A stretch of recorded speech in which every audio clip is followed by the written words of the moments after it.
Françoise. I will just start real quick by presenting Françoise. So Françoise Soulié is a pioneering French figure in the field of artificial intelligence and neural networks. She's a graduate of the École Normale Supérieure. Throughout her career, she has supervised around 20 doctoral theses in the same field, including the thesis of Yann Lequin, who is now chief scientist at Meta. As early as 1991, she set up a startup on neural networks and later joined prominent companies in the field such as Ethos, Business and Decision, and KXN. Françoise has held significant roles for the AI community, including membership in the AI high-level expert group of the European Commission, leadership in the big data sector within the scientific steering committee of the ANR, the French National Research Agency, and co-chairmanship of the Innovation and Commercialization Working Group of the Global Partnership on AI, GPAI.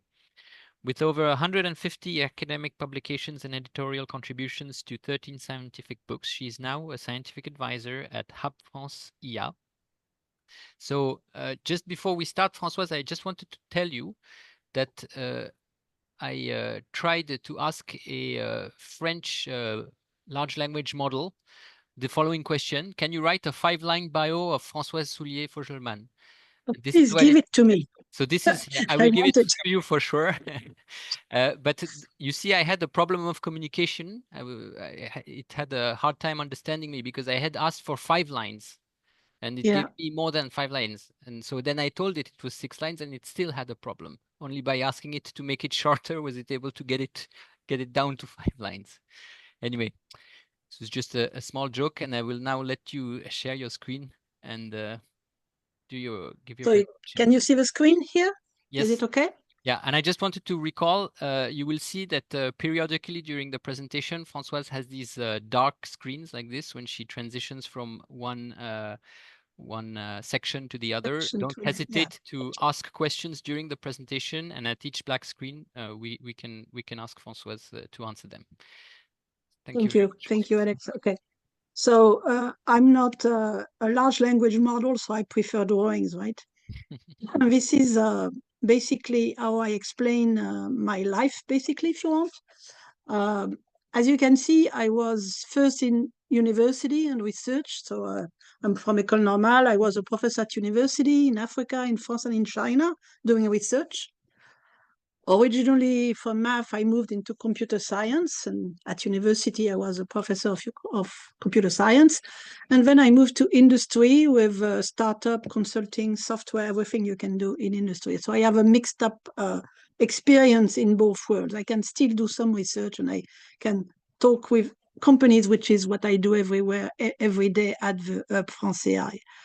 So basically, my life also is important for me. As you can see, my background, I'm in Provence, or could be in Provence, but only a screen.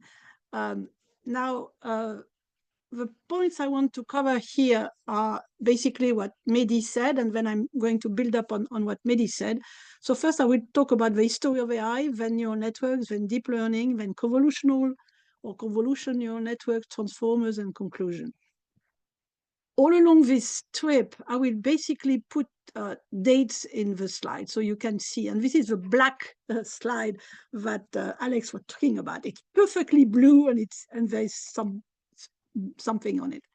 So I'm starting here with a slide which is from 1933, as you can see here. I don't see if you can see my arrow here. Can you see the arrow around 1943? Yes, we can see them. Yes. Yes, good. So this came from Warren McCulloch and Walter Pitts. These guys were basically in biology, and they introduced something where they wanted to show that basically idea is nothing but nervous activity, right? So they thought that if you want to represent ideas, that it's just nerves acting together, and neural events is nothing that you cannot measure or represent by propositional logic. Basically, they founded what is called now the formal neuron. That was the first work, 1943, right, a little while ago. The second one is the one that Mehdi was talking about, is the paper by Alan Turing from 1950, and it was published as a paper in psychology and philosophy, and it was what he called the imitation game. And he said, I propose to consider the question, can machines think? Right? And I think this is really a question which was extremely active at the time. And they wanted not to say that they wanted to invent machines which were intelligent. They wanted to invent machines which were able to think. But he said, the important thing is now to define what you mean by machine and think. And I think he was very clear in his mind about the fact that you can say garbage if you use the wrong definition, right? The third one in our story is in 1955, there was a group of people, McCarthy, Minsky, Rochester Channon, basically they made a proposal to get money to organize a summer school, we would call it probably today, 2 months, right, at Dartmouth in New Hampshire. And basically they said the study is to proceed on the basis of a conjecture of that every aspect of learning or any other feature of intelligence can in principle be so precisely described that a machine can be made to simulate it. Important feature here is learning, intelligence, and machine. But what I like is this precisely described, and we'll see why. So these are the 3 major funding bricks of our story. The story is here. I wrote these 2 papers in a journal called Actu-IA, so if you're interested, you can dig into that from them. We see the story of AI basically as 2 threads. There is the blue threads, and they were called the needs. They were the clever, pure people, right? And McCarthy is here, and this is the Dartmouth people here. This is basically what is called now symbolic AI. The idea is that you can represent very precisely what knowledge is. You can put it in precise terms, and this is what was the idea at the basis of these guys. You could make a full representation of all the knowledge we have, mostly in rules, and this was used in expert systems, or in Lisp machine, or intelligent agents nowadays, or the semantic web. So as you can see, there was very active successes, and then what we call winters, where nothing was working anymore, and then very active, and then dying. So basically, that was one line. The other line is the dirty guys, the scruffies, or connectionist AI, or numeric AI.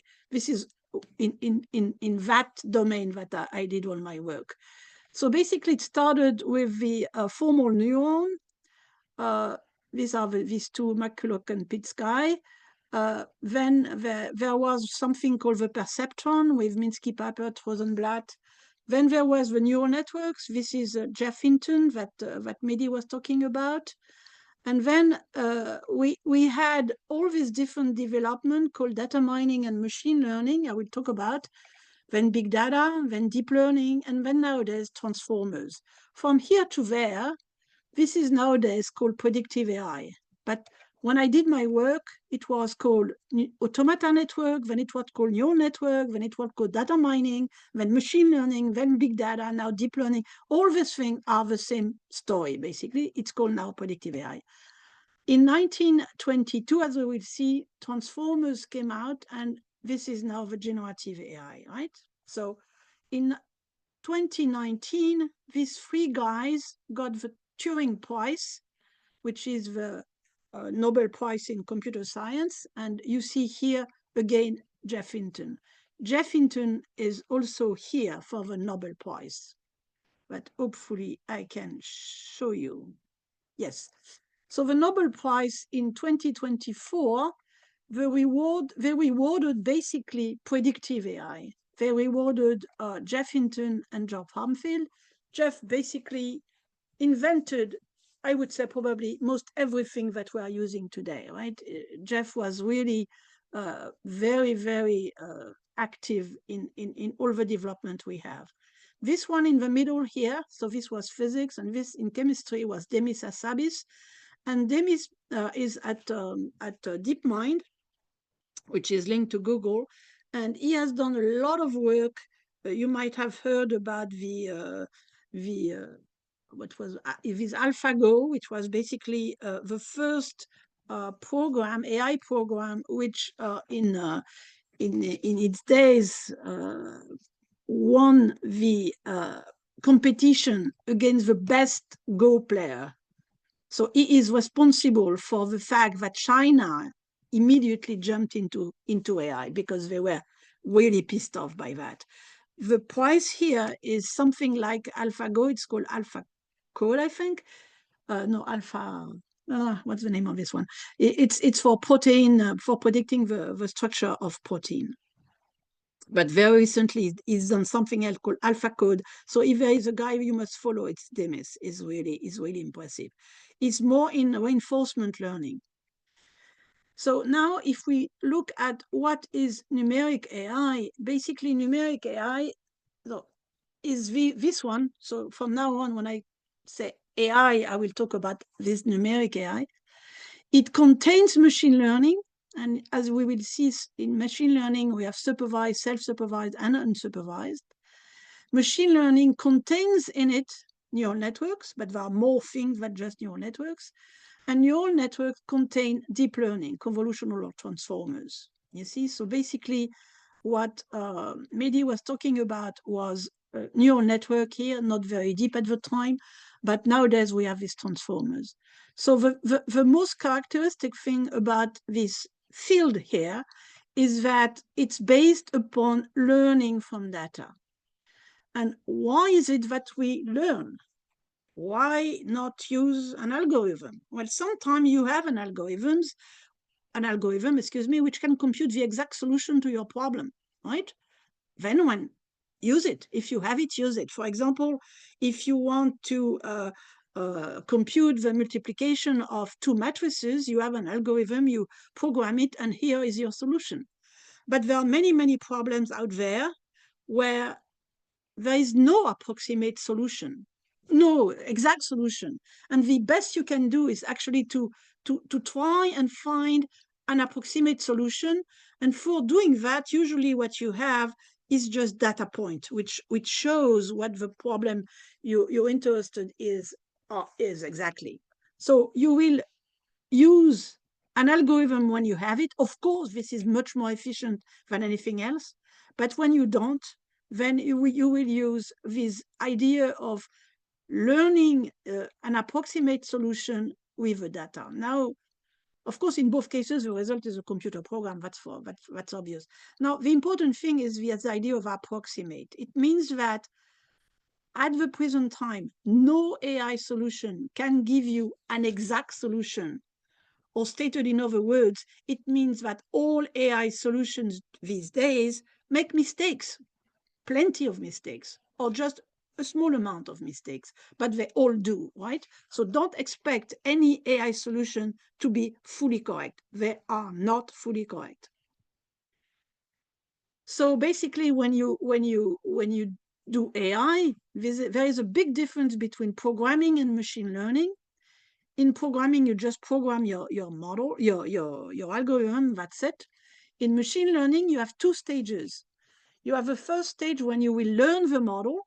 And in that stage, basically, there is a user and she says what are her needs. She states what she wants to do. For example, she has pictures of dogs and cats, very interesting problem, and she wants to have a system which will automatically recognize this is a cat or this is a dog. So she takes this story to the data scientist. The data scientist will choose an algorithm, a machine learning algorithm, usually in a library. This is a library very famous, which is called scikit-learn. And also the data set where all the data she has, because she will probably tell the data scientist the kind of data she has, And then the data scientist will execute this machine learning algorithm on the data set. And what basically Mehdi told you about is one particular algorithm running on a data set. And the important thing is that it's iterative. You run that until you're happy. You saw the different points going down the gradient to the local minimum. So this is what happens when you have finally a solution which is good for you. Then you get what is called the model. The model is nothing but by a program that you can execute when you want to use the model. So basically, now the user here transfer the question he has, that basically takes the shape of a picture of his cat, for example, and asks the system tell me what that is, and the system will run the model that we computed before. It will run the model on the picture of a cat, and it will give a result, which is, this is a dog, for example, mistake, okay? Or this is a cat, and then it's good. So you have what we call the build phase, and you have the run phase of the inference, where you execute your model. So two phases which are very different. The learning algorithm is here. This is just nothing but executing a program. So now how do we learn? We learn from data, as I said. In symbolic, they also talk about learning, but they talk about symbolic learning, that is to say, they use logic. So this is what expert system did. You had all the rules, then you input your solution, this is your question, and all the rules are going to be executed according to logic, and you will get the result. I will not talk about symbolic unless you have questions about that, but this is what symbolic does. The numeric AI gives us the data mining or machine learning field, and you have basically here two situations. The one is called the supervised learning, and the other is called the unsupervised learning. And the 2+1 is this one, the self-supervised. In the supervised learning, it's very simple. You have a cat, here, a picture, and you have a label, a cat. You have a picture of a dog and the label, picture of a cat and the label, etc. So you have data plus label. You need to have labeled data, and labeled data may be extremely expensive to gather. So this is why in some situations we can use self-supervised learning, and we will see how we do that, where we have a picture of a cat associated with a picture of a cat, the same cat, right? We'll see what the use of that. That sounds pretty stupid, right? And then we have unsupervised learning, where basically we have pictures, and that's all. That's all we have. And basically one typical thing that we would do, we would look at all this picture and we would say, I see, there are actually two clusters. There is this one, and that one in one cluster, this one and that one in a second cluster, the dogs and the cats. But we don't say that there are two clusters. In some cases, it will end up building 4 clusters, right? Maybe on the colors, things like that. So two situations, supervised and unsupervised. Mehdi was talking about the supervised case. Now, what are the machine learning algorithms that you're going to use? Well, as I said, machine learning, this is supervised, unsupervised. These are the different type of algorithm I don't describe. The open source libraries, this is the scikit-learn library, which is the most used probably these days, and French on top of that at the origin from INRIA. And you have different type of algorithm depending on the task you have, like the classification, the regression, the clustering, the dimensionality reduction. As you can see in this graphic here, the neural network is not there. So neural network is one part, but it's by far not the most important algorithm in machine learning. So all these algorithms are extremely used everywhere. It's probably, if you take your iPhone, it's full of those things. If you use Amazon to order books, an algorithm like this is there. So the most important set of algorithms which are deployed is by far not the neural network, but other type of algorithm until the transformers came, and I will talk about this. Now, if we can move to the next slide, which my machine doesn't want to do. Oops, no, yes, no, no, no, yes, this one. So learning is easy. You can learn very easily. Suppose, for example, this is a paper which is extremely interesting. It came in 1995, actually. Suppose you have the S&P 500. This is, you know, the what is called la bourse. How do you call this? Anyway, so stock exchange. Stock exchange, exactly. That's it. So you have points, you know, each year you have a certain level of the stock exchange. You have these points here. And I want to make a model. A model typically is going to be a curve which goes through these points, right? So you have the data until 92, okay? So I suppose I make this model using only the point at 92. I can find this curve, which goes perfectly well. I can find probably, you know, hundreds, thousands of curves going through all these points. So finding that is easy. This is one case. You get a polynomial of degree 9 with all these stupid parameters here, right? Okay.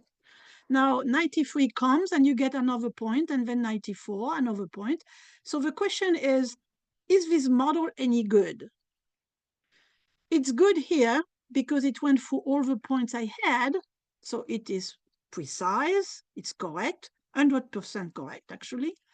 But it's completely stupid because when the next point comes, what it tells me is that the stock exchange is going to be down the toilet, basically, right? Which is not true, it's here. So this model is stupid. It's perfect on the data you had. It learned perfectly well, but too well, out of sample, as we call it. That is to say, the next point is going to be very bad. This model cannot generalize to another data. So this is the example we had here. If we take this one, of course we can build a model which is going to accept this one, but it's going to predict infinite stock exchange level. So the question is not learning, that's easy, that's trivial. The question is generalization. And for that, I will dump on you zillions of equations. This came in 1998, but this was work published by Vladimir Vapnik, which came actually from the time he was in Russia. Everything was published in Russian, probably dating back to 1980 or something like that. This is called statistical learning theory, and stay with me, there is a lot of equation, but not so complicated. We have a learning data set, as I said, an image of a cat plus its label, an image of a dog plus its label, etc. And then I pick a class of function F. Mehdi had those in his presentation before. For example, it could be a multi-layer perceptron, feed-forward neural network, fully connected with theta hidden neurons, and the weights are W. So you have parameters W and parameters theta. W's are what are called the parameters, and theta are called the hyperparameter, okay? But it could be also a set of polynomials of degree theta with coefficients W, same story. Now, what we want to compute the best, so theta, we don't say anything about it. That's what Mehdi was saying, it's a problem to find or pick the right hyperparameters. What I want is to find the best parameter W hat, which will give me the best model, which will give me the best estimation Y hat. So basically the story is like that. I have a picture of a dog. I have my model. I have the label of this dog. It's dog. I pass this image through the model. The model gives me the result, which is cat. So the estimated here, cat, is not the real label, the good label. So to measure this discrepancy between the label and the result, I use a loss function, L, which depends on the result here, F. So this is and the label Y, which is dog. Okay, so this measures the square error, we call it, the difference between the label and the result. Good. There are other sort of loss, of course. This is one of them. Now we have two things which are critical in all this story. One thing is what we call the empirical risk or learning error. For example, in what Mehdi was showing, he was using what is called the mean square error. So the empirical risk is just the sum of the losses on all the examples in the data set you have, right? So you have plenty of pictures of cat, plenty of pictures of dogs, you measure the labels and the results, you measure the loss, you sum that, and you divide that by n. Okay, this is the empirical risk. And what Mehdi was doing was computing this, for this example, and trying to decrease this thing, going to a local minimum, to have an empirical error as small as possible. As you saw in the slide before, I can, in some cases, not all of them, because computing might be hard, I can find a 0 error at the end.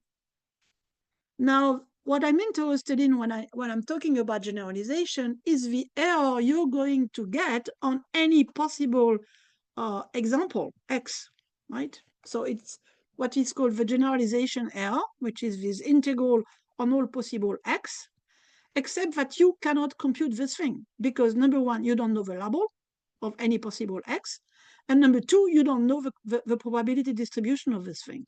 So this is your target, the real target, except you have no way of computing that. So this is exactly what you want. You want the error expected on any possible new data that you have. What Mehdi was doing before, he was applying the empirical risk minimization, which is called the data fit, that is picking the W's, the weights, which minimize this empirical risk. And as I showed in the previous slide, this is stupid because this will not generalize. So why do we do it? Well, Vapnik learning theory has this thing here, which is a theorem, which proves that with probability eta, sorry, not the same eta that Mehdi was using, which says that basically, let me show you first the pictures. If you look at the number of examples you have, usually the empirical risk is going to increase the more you have, but it will basically stabilize at one point, right? It could stabilize very low or a little bit higher if there are errors in your data set, sometimes you have. At the same time, the generalization error is usually larger than the empirical risk. It's basically this blue curve, but if you increase maybe infinitely this number of examples, they will come to the same value, right? So this thing says, okay, empirical risk, you're not minimizing what you want, you're minimizing the error rate on the data set, on the learning data set you have, while you're interested in minimizing the generalization error on any possible example. But lucky you, if you have enough examples, it will work. The two things are going to be the same. And this comes from the fact that the generalization error is bounded by the empirical error, the red one, plus some epsilon, which is here, right? And the generalization is here where the epsilon has actually an explicit expression. And it depends on a parameter which is called H. This is the Vapnik-Chervonenkis dimension. A nice name, right? And I will come to that one later. And basically what this shows is that if n increases, let's say goes to infinity, right? It's at the denominator here. This goes to 0, right? This is why these two things are going to end up being the same at the end. So this is what we want. It tells us, okay, go ahead and minimize your learning error because if you have enough example, then you'll be fine, right? Now, what is this Vapnik-Chavonenkis dimension? It's basically, for the sake of simplicity, it's not exactly correct, but it's basically the number of parameters you have. How many weights do you have? How big is your network? How big is your model? So basically what this thing says is that if you increase the number of parameters of the Vapnik-Chavonenkis dimension, your learning error is going to zero. Is going to decrease, you know, to almost nothing. As you saw in one of the previous slides I showed you, you have a polynomial of degree 9. It's perfect, so no learning error. You have one more point, you take a polynomial of degree 10, and yes, your learning error is again zero.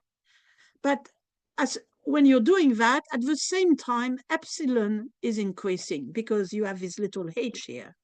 And this h comes up there. It's h log n of 2n over h. So when h increases, that is to say you increase the size of your model, your epsilon is increasing. And the result of that is that your generalization error is doing that, right? It decreases nicely. That's good. But at one point, it will start increasing again. That is to say, there is a dimension or a number of parameters which is optimal for getting the best generalization you can generalization error you can hope for, right? If you go further, that is to say, increase too much, then you're doing something which is called overfitting. You basically are you know, learning your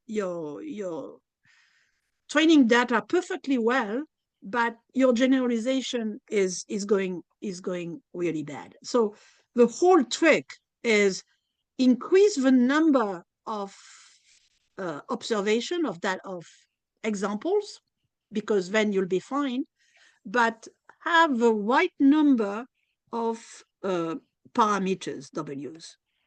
Usually start here, small number of parameters, increase, everything goes fine, increase, it's going up, so go back, and this is the optimal number of parameters, okay?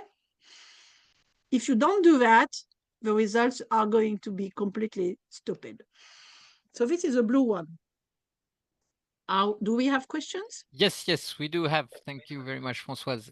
So the first question was given by Philippe, and it concerns, you told a nice story where we could see there was an oscillation between the symbolic and connectionist community, the NEETs versus the Scruffies, I believe. So the question is, why did it oscillate? And is the win by the connectionist irreversible, or do you expect a comeback from the NEETs? Thanks for AlphaFold. Yeah, that was the name. Why oscillation? The oscillation is because research budget is limited, as you all know. That is to say, when the budget is voted, the tendency of political people, or the people who give you the budget, is to fund the thing that they see most successful. And if what they're funding proves to be very bad, and there is a new technology which comes and does much better, then they immediately switch, right? This is why we have oscillation. These people have no vision of science. They have no vision of really where the science is going. So they goes back and forth between the two sides in this case. And the fact is, you know, all my life, my arch enemies were symbolic, because when they were successful, I couldn't get any funding. And this is one of the reasons why I basically stopped doing neural networks at the time, because there was no funding anymore to do that, right? Will a connectionist win at the end? Is the win irreversible? That's a very good question. I don't have a crystal ball to say the answer. There is a lot of people who say that the solution is going to be hybrid technology. That is to say, we see that there are lots of trouble with the numeric AI today. We don't know exactly how to solve it. And one way would be to put some knowledge, as they call it, into it. So this is probably going to be the solution. I do not think that expert system typical symbolic AI will come back because they had a lot of problems. It was very hard to make them. It was too long, too expensive. Well, I don't think the basic symbolic will come back, but I'm pretty sure that there will be a hybrid solution. There was also a question for Mehdi, is there a way to know the a priori the optimal number of parameters? You know, in the explanation I showed you, Mehdi, in this slide, if this thing accepts to go back, no, it doesn't. Well, anyway, I showed you the slide where basically it's not, you don't know a priori, but you have to run an experiments where you start with a small number of parameters, progressively increase, and keep track of validation error, it's called. That is to say, you keep a validation data set that you don't use for training, but you keep top of the error of this thing, and as soon as it goes up, then you sidetrack, you backtrack, excuse me. Okay. Thank you. And we had just one final question, which concerns epsilon of h, and by Philippe, he was asking that he doesn't understand why it does not depend strongly on the data. I cannot go back. This thing doesn't want me to do that. I don't know. Yeah, it did. Wow. Why doesn't it depend on the data? It depends on the data in not directly, but you know, this H, the Vapnik, no, it's not, doesn't depend on the data.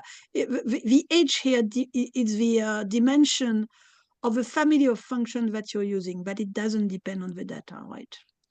But you know, the one thing is this epsilon can be very big, right? It can be enormous. It can be, you could probably make something much more tight. The thing is that this is a theorem. This is proven, right? At the time, Vapnik was working on the convergence of the Gaussian law of everything to Gaussian law, right? This was his thing. So this doesn't depend on the data. It can be not tight at all, but it has a close expression. And if there is anything you need to remember of everything I'm talking about, is these two figures. Forget about the rest. Move on? Yes, thank you very much, Françoise. Let's move on. Well, I hope I could. Yes. Oh, yes, I can. So what is a neuron? You know that. You've seen that, right? I don't repeat. It's exactly what Mehdi was talking. Typically, when we talk about inputs, we talk about synapses. So these usually are called synapses because this is what happens in a neuron. It has many, many synapses. There was these nice pictures by Cajal that Mehdi was talking, where you see all these different, synaptic tree, as we call it. And this is called the dendrite, where the neuron is transferring its output to its neighbors. So Y would be, transferred to many, many other neurons. Okay, now we've seen the different activation function, and as you see, this one is not deliverable, is not derivable, so you need to have a typical derivable function. And there are many, many tricks which says that this one is pretty good. This one, for many reasons, I will not explain.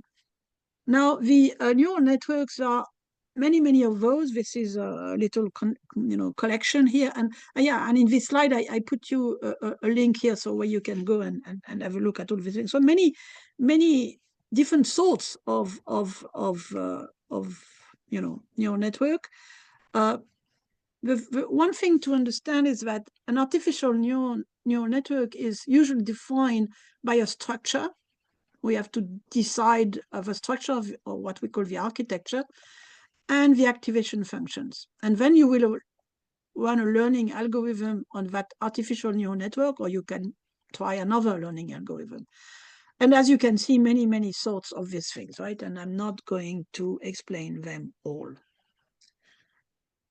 So let's go back to 1969. In 1969, there was something very important which appeared at the time of a neuron, if you want. The neuron at the time, as introduced by McCulloch and Pitts, you were possibly connecting neurons and you were looking at them. And I like the question that Philip was asking about synchronous and asynchronous. Basically, if you interconnect all the neurons together, this is the brain, if you want, it's working in an asynchronous way. And one typical question would be like, would you get to an equilibrium of this whole thing, or would this thing go crazy all the time, right? And this was a whole field of work, of which John Hartfield is probably the most representative, which was basically looking at the behavior of a set of interconnected neurons, let's call it.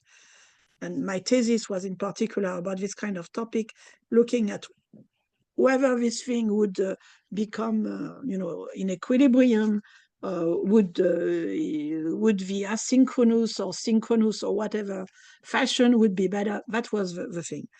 Now, in '69, came the work by Frank Rosenblatt.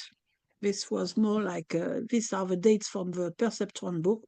The work by Rosenblatt was in '57.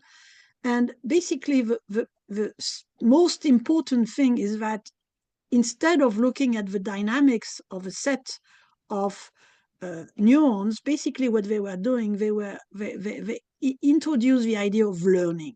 Can we learn? Can we train this neuron to do something useful, right? So, for example, you could try to present a picture of a cat here, and the answer would be, yes, it's a cat, so that would be a 1, and no, it's not a cat, that would be a 0. Okay, that is learning. And the way to do that, they introduce their perceptron learning algorithm to modify the Ws, and this had nothing to do with the backpropagation. The later work by Minsky and Papert in these different republication of the same book, right, with new material added. Basically, this perceptron book proved somehow that the perceptron could only solve very easy problems, but hard problems were completely impossible for it. It could not. And typically, the problems that they you could solve with the perceptron were the so-called linearly separable problems. So at the time, the money was all flowing to the perceptron. They showed that it was impossible to solve hard problems, and the money went away to symbolic. What was it? So when we introduced in 1985, and this was the work that I did with my team in Paris, but as you've seen, there was work by Rumelhart and Hinton in the US at the same time. Basically, we introduced this idea of multi-layer feed-forward or multi-layer perceptron, because we said, okay, one neuron cannot solve it, but we can put more layers than just one, right? So this worked in a synchronous, asynchronous way. These guys asynchronously compute their state, or their values, if you want, and then in a synchronous fashion, when this is done, they transfer to the next thing. So it's a mixture of the two things. So the idea is you have a layer, this is the input of the synapses. You transfer to the first hidden layer, compute their state. When this is done, stop, they don't move.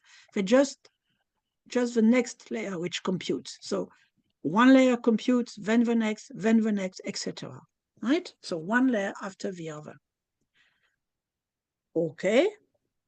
Usually, at the time, the network was fully connected, like here. That is, each neuron was fully connected to the neuron in the previous layer and fully connected to the neurons in the next layer.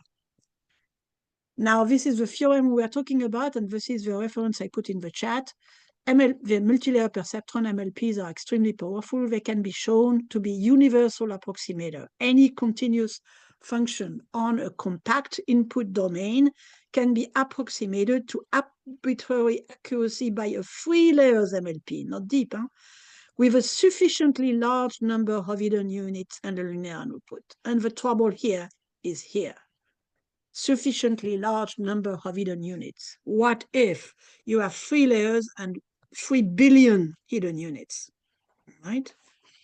So that was a good theorem. It meant that we could implement any function with an MLP, but, big but here, if we can train it. That's the question. We didn't know whether we could train with very, very many hidden units. Now I want to talk about autoencoders.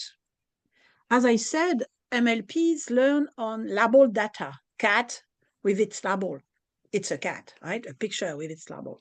Now, unlabeled data are very widely available, where labeled data are very scarce. So what we can do is to train what we call an autoencoder network. We take, for example, a picture of a cat here, and we tell the network, please reproduce a picture of a cat there.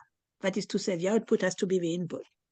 Of course, if you do that fully connected with the same number of units here than in the input, identity will do it, of course. So the trick is to have a limited number of neurons in the middle here, so that the network is going to be to produce a representation of the cat here. And through this representation, it will have to reproduce the original image, right? And this is called self-supervised learning, critical for ChatGPT. So the input is somehow encoded in here. There is a technique in statistics which is called principal component analysis, which does exactly that. That is to say, we present in low dimension a high dimension point or data set or data. It actually can be demonstrated that an autoencoder is exactly doing PCA, exactly, quote unquote. Okay? So we will use that later. Now, autoencoder, we train this one, and look, we take this first part here, we get it here, and then we add another layer here, so that now we have this part plus that part plus this, we glued. So we can basically build and compute progressively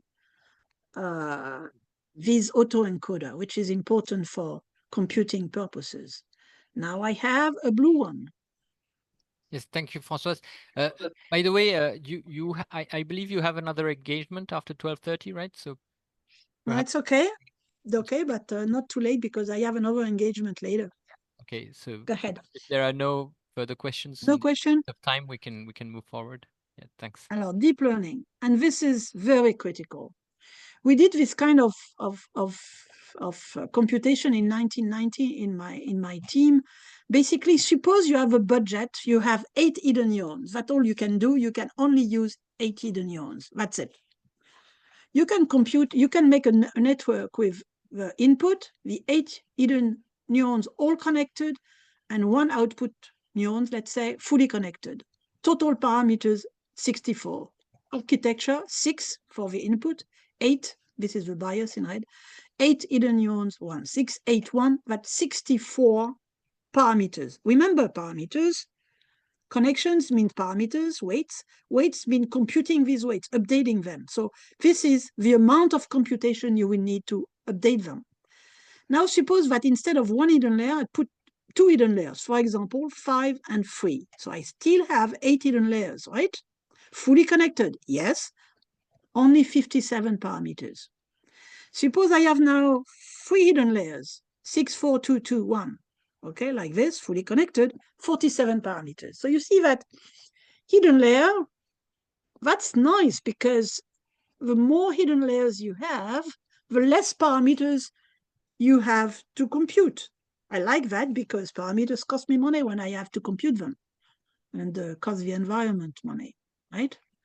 Actually, and this work was published, here in 2016, what we can show, although 3 layers should be enough because of the universal approximation theorem, actually, when you see the accuracy on test data, the number of layers here, the accuracy increases with the number of layers. That's nice. If you have a network which is convolutional with 3 layers or with 11, the number of parameters are much lower, but the accuracy here is much better. 11 layer is much better than 3.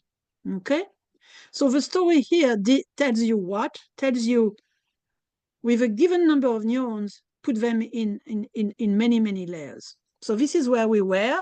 So this is why we went into deep learning or deep architecture, because we had a reason to increase the number of layers. That's a very cheap solution to a computation program. Spray your neurons on various layers. Now, I show you this slide as an example of what was going on in 1993. This is the cover of Neural Computation, was a very famous, or still is probably, publication in neural networks. This was July 93, and the picture here is a picture of the tracks in a bubble chamber in high energy physics. So this guy here basically had a paper on the use of neural networks in high energy physics, and this is the list of all the problems which were used for high energy physics. And you see that the network were here, 3 layers, MLP, this was Hinton and silicon, this was chips to do that. You have MLP, here you have the upfield network, and here you have a dynamical system. So all these techniques were used at the time for physics problem at the CERN or at Fermilab, depending on this is CERN, Fermilab, etc. Now, if I move to convolution network and fast, because time for lunch. As we said, we have one trick to limit the number of weights. Weights is our cost, right? This is what we pay. We pay to update them. Now, there is another trick, which is called the connection scheme. If you fully connect 6 neurons with 2 neurons, you have 12 weights to update. If you do local connection, that is to say, this neuron is going to be connected only to that in the image, and this is going to be only connect to that, then you have only 6 weights. And now we have something called convolution networks, and convolution networks means the weights in these local connections are shared. That is to say, these 2 neurons, they have the same weight actually, the blue weight, the red weight, and the purple weight. They look at different parts of the input, but they have the same weight. And then you have 3 weights. So you went from 12 down to 3. That's the reason for convolution network. Reason number 1. Number 2 is this. So full connection, you have, this layer is NN, this layer is PP, you have N2 P square. That's the number of, this picture is from 1990. Here, you have local connection. This is an image. This neuron is looking at this part of this image. This neuron is looking at that part. And each have their own weights. So it's D2, P2, if P2 is this little image. Yeah.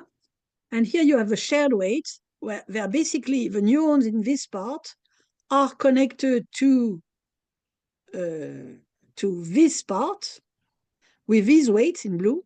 And these neurons here are connected to that part with these weights. Okay? So shared weights, 1990, the idea is that you drastically reduce the number of weights to learn. So you reduce computing time, and usually you get better performances. Where do we get the stupid idea? The stupid idea you got, so this was me a little while ago, I would say.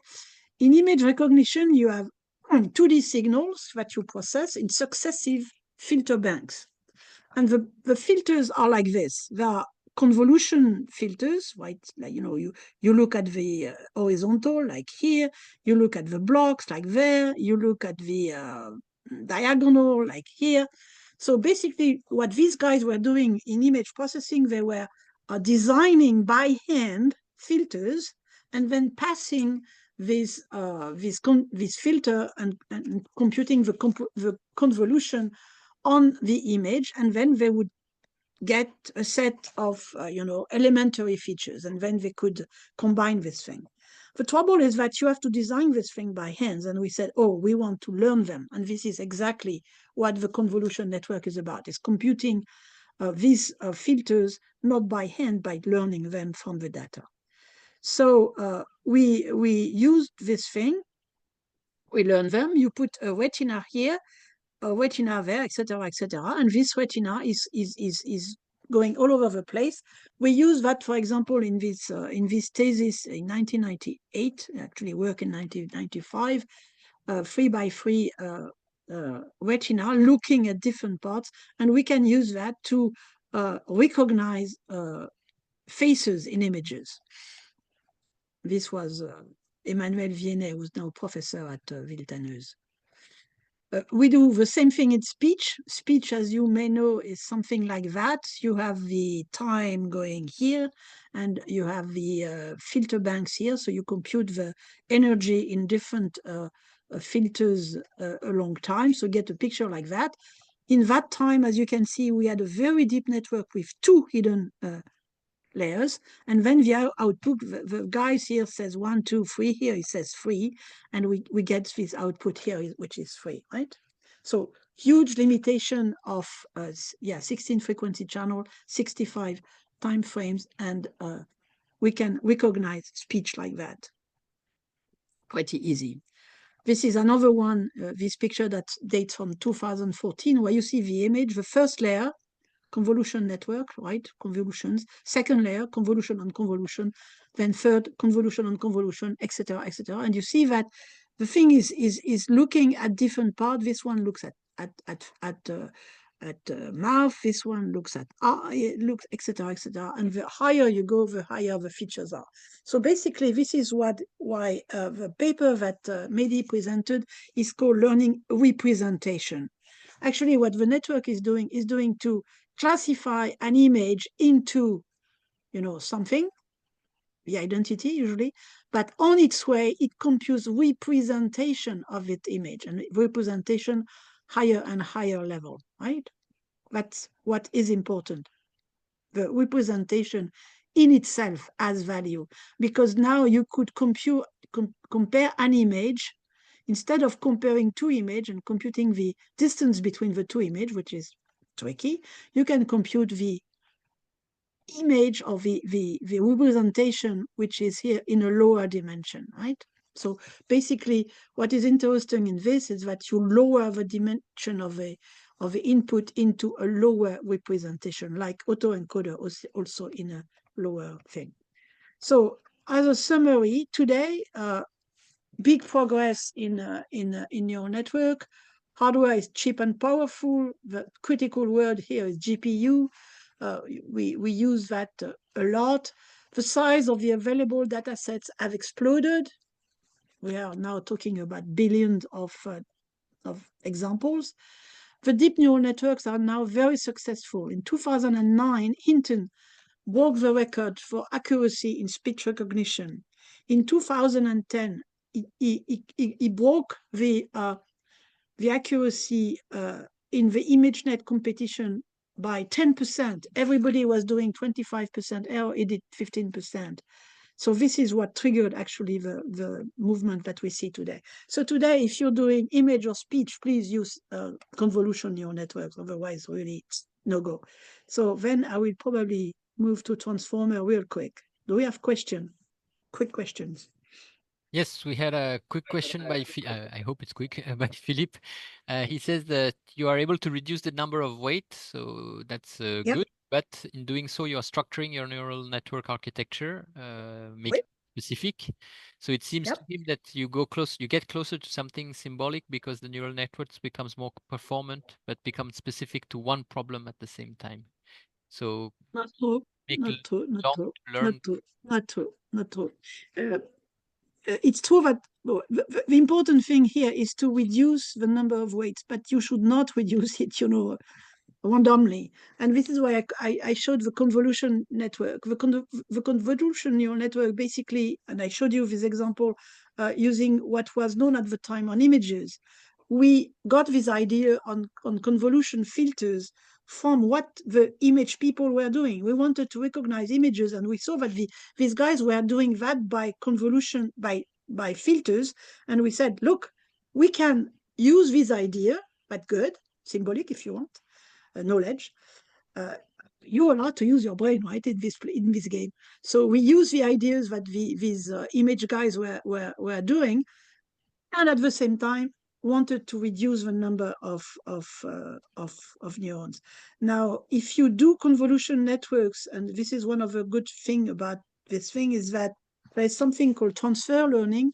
That is to say, if you train a network on images sufficiently varied and many images, then you can use that same network onto your own problem. There is, for example, a very well-known program called YOLO, and YOLO has been trained to identify objects in many classes. I don't remember, 60 classes or something. So it used a large number of images, and usually people, when they want to start recognizing images, they start from YOLO and possibly fine-tune it onto their own data, just like we do now with ChatGPT or foundation models. Okay, thank you. Anyway, I think you have convinced Philippe. He's thanking you for your answer. Okay. Do you know? Good. I cannot see anything. Sorry.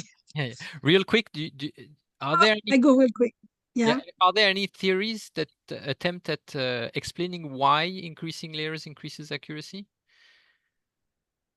Because it seems to me like all of these observations are quite empirical. No. The theorem we have says 3 layers are enough. But 3 layers are, there are two stories here. There is the theory, 3 layers is enough if you have enough hidden neurons. Now there is the other side. Can we compute this? Computing is the number of weights. It's very fine to know that, this is the beauty of math. If they tell you that a billion hidden neurons are necessary, you say, so what? I don't care. I cannot compute those. So the idea of many layers come from the fact that we cannot compute that many. Right, so we try to split to get less neurons and try to split the hidden layers. And why is it that more hidden layers is better? I like the idea. I don't have the answer, but this is the whole idea about transfer learning, about deep learning, right? Thank you. Let's move forward. Thanks. Needs to be deep. So on transformer, I'm going extremely fast, of course, because it's not time anymore.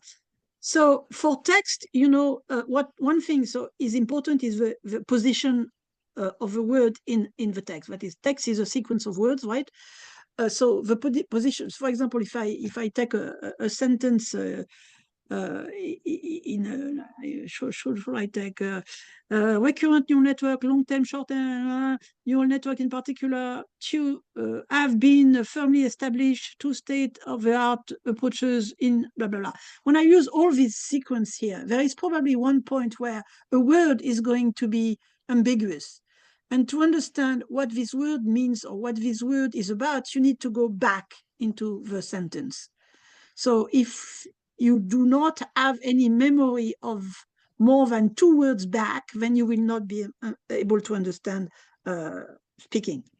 So this idea, of course, this thing has been recognized long ago, and typically the recurrent network and the short-term, long-term memory, STLM, have been used for a long while. But in 2007, there was a paper which was published by guys at Google. In fact, research in this area more and more is coming from industry because it requires a lot of money. And they published something called tension. And to tell the story, with all my hands, I'll show it a bit later. Okay, it's better. Now the size and cost of the system which were built on that. So this is the idea of transformer. So you have here the type of models we have: Lambda, Jurassic, Gopher, GPT-3, for example, which is the basis from ChatGPT. 175 billion weights. And I don't talk about token, but this is basically the size of the number of examples that are used. Okay, so this is the transformer architecture, and generative AI exists because of a transformer. I put here a link to Financial Times because this article they have is really nice.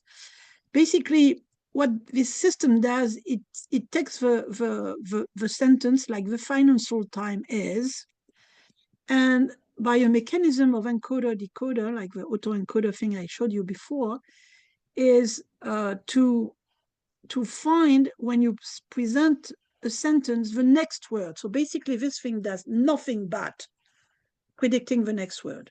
It's not intelligent, it's not conscient, it's not, it doesn't have sentiments, all this bullshit is bullshit. It predicts the next word. And it predicts the next word in a probabilistic way. That is to say, it's self-supervised because you have a full sentence, actually. You use a full sentence. So you know that the financial time is more than blah, blah, blah. You know that. So you code that, you train them by autoencoder using that. Now, to predict the next word, what you basically do is you're going to go about on the net everywhere or in your data set, and you'll see all the sentence which start like this.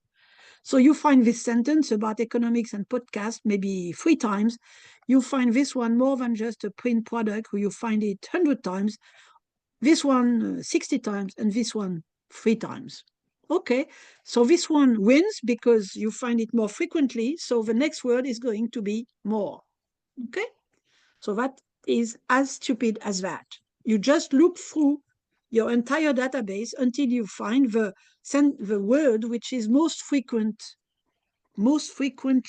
found after the input you have. And so the probability is going to give you. And some of you might have noticed that there's something called temperature sometimes that you can change. That is to say that sometimes you're going to allow things which has a little bit less probability. Okay. Now, from 2017, when the paper was published, a lot of transformers were built, and all of those are transformers, right? So you see, there were plenty of those. Llama, for example, by Meta. And here, in 2022, November 30 exactly, OpenAI published this paper called Introducing ChatGPT, right? So ChatGPT was actually here, and ChatGPT, as is shown here, it's basically GPT-3 here, and the work was done in January 22, plus something added on top, which is called reinforcement learning with human feedback, RLHF, which basically instructs this chatbot to not issue Nazi things or insulting or etc., etc. So it's based on a transformer which was called GPT-3 and which was here, right? So ChatGPT is a language model plus a few layers, the one I just talked about, plus things which are built there for safety, etc. And this was what was released. Now, if I come back to this, when I say that the answer is more, maybe in the case, well, if I look at this, maybe the one which was more frequent was this one, was A.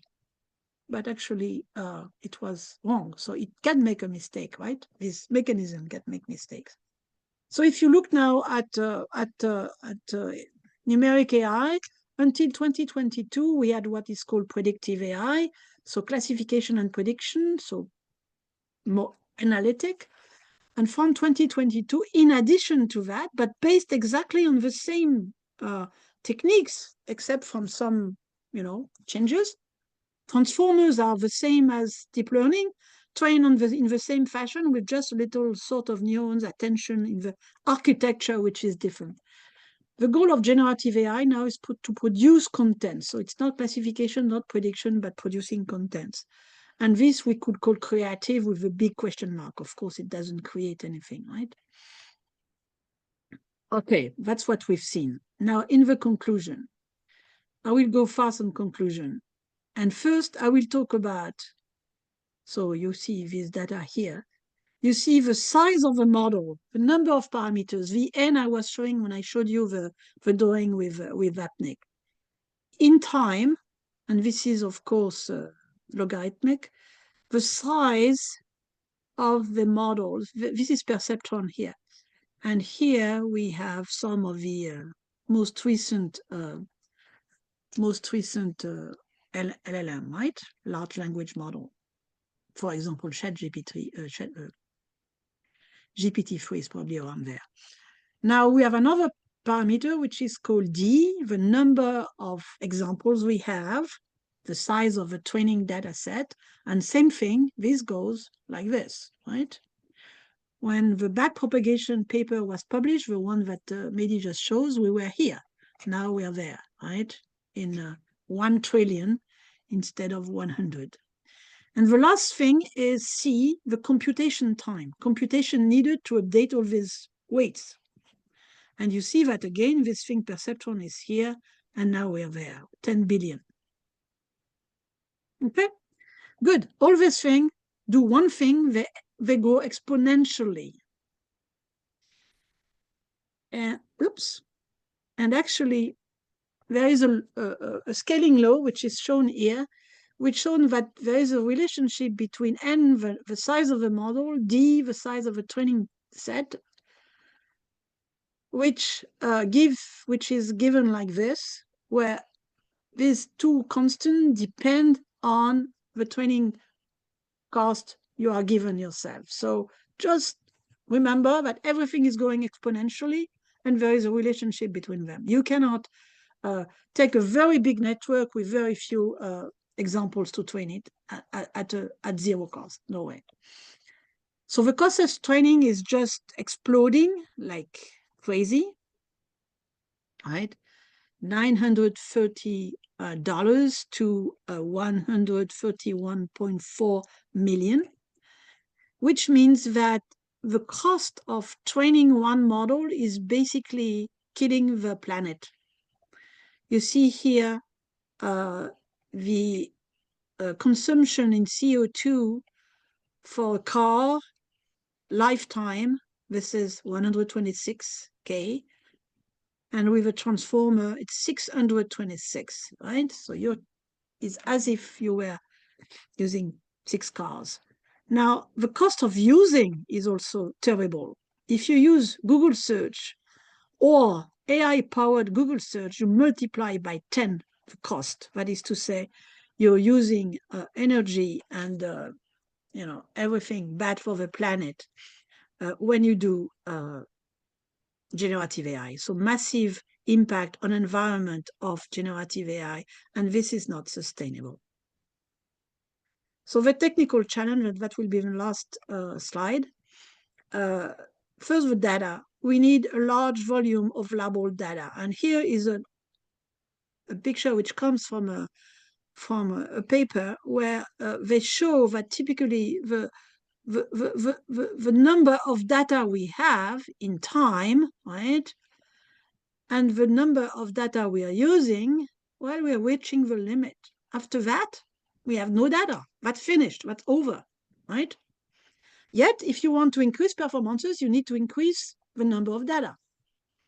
And the way to do that is because when you don't have any training data, what do? Either you use synthetic data, or you use data which has been generated by generative AI. And then you get what is called model collapse, right? If you increase the data that you use, synthetic or from Gen AI, then you decrease the performance of your model.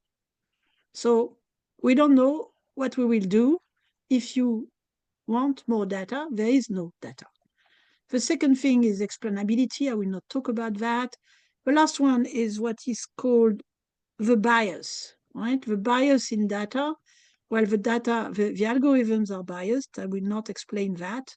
It's better if you want your picture to be recognized, it's better to be a white man than a black woman, right? Because here, the error rate, I don't remember the number, but it's something like 4%. And here, the error rate in recognizing your face is more like 30%, right? And the fact also that the AI technical challenge comes from the vulnerabilities, what are called the adversarial attacks, and also the fact that AI, generative AI, allows to generate fakes that we cannot tell are fakes. All these people here don't exist, right? They were generated. Recognizing face is becoming a real issue. That's it. Questions? So thank you so much, Françoise, for this very nice presentation. There was a question by Philippe concerning ChatGPT. He was asking, where is it located? Where is the machine that answers him when he consults it? Yeah, this is the whole question of data centers. Obviously, these things need to be in data centers. Most of the time, the data centers are in the US, but not only. Some of them are located in France. And you've seen probably announcement in the press, right, saying that we are going to spend XXX billions building data centers. So they're located all over the place, right? Mm. And this is becoming a big issue. At one point, Sam Altman from OpenAI said, we cannot cover the entire planet with data centers. Okay. But probably we need to. So I understand right? the point you were making. Yes, thank you very much. I understand the point you were making about the fact that it doesn't think. But do you have a comment to make on emergent behaviors? Like, for instance, the fact that large language models can lie to you or develop strategies when it identifies its speaker. What or Like the me? No, motivation? they don't like Yeah. me. They don't care about me. They don't know that I exist, and it doesn't matter anything. So emergent, yeah, everybody is talking about emergent property. I say bullshit. Okay, fine. There was one question, for example, which was, should you be polite with ChatGPT or ChatGPT or his friends? Who cares? Should we be polite? Should we say thanks? Should we say please and all these things, right? Mm-hmm. Actually, I am always. When I talk to these guys, I am polite and I say thanks. Polite because if you are polite and if you use a certain tone in your prompt when you talk with these models, if you use a certain tone, then remember that he will use your prompt and build a representation of it, very much like Mehdi was showing by training it. So there will be a representation of that, and this what is called an embedding. And this embedding is going to be matched. So the LLM is going to match this embedding to everything he has of all his data set. So he's going to match my embedding with nice things, right? If I start insulting him using bad words, all this thing is going to match me with other things, and I will get a result which comes from this matching. So I'm always very polite, right? Okay. I say tu, but I'm polite, right? But he doesn't think, he doesn't like me, he doesn't care about me. I hope sometimes he remembers what I said before. That's all. Thank you. Yeah. Because I had heard that I had seen some work about the fact that if he identifies that you are trying to modify him in some way, he's going to develop strategies to lie or to underperform. Well, I don't know about. Yeah, well, bullshit. Mehdi had also a comment. He said he had a hand wavy argument that perhaps Sure. you could give us concerning the fact that adding layers performs better than adding neurons. Do you want to share it, Mehdi? Yeah, I mean, so as I told, it's a hand wavy way to explain it. And I linked in the comment below the paper explaining it in detail. But I think the thing is to reason first in the parameter space in 2D to have something easy to understand. And when we work, as they do in the paper I shared, with, for example, rectified linear unit, which are basically almost linear functions. What does this function do? Is to partition the parameter space with lines. And in fact, it can be thought as folding the paper if we reason in 2D. And Yeah. so a neuron folds the paper. So we have a crease here.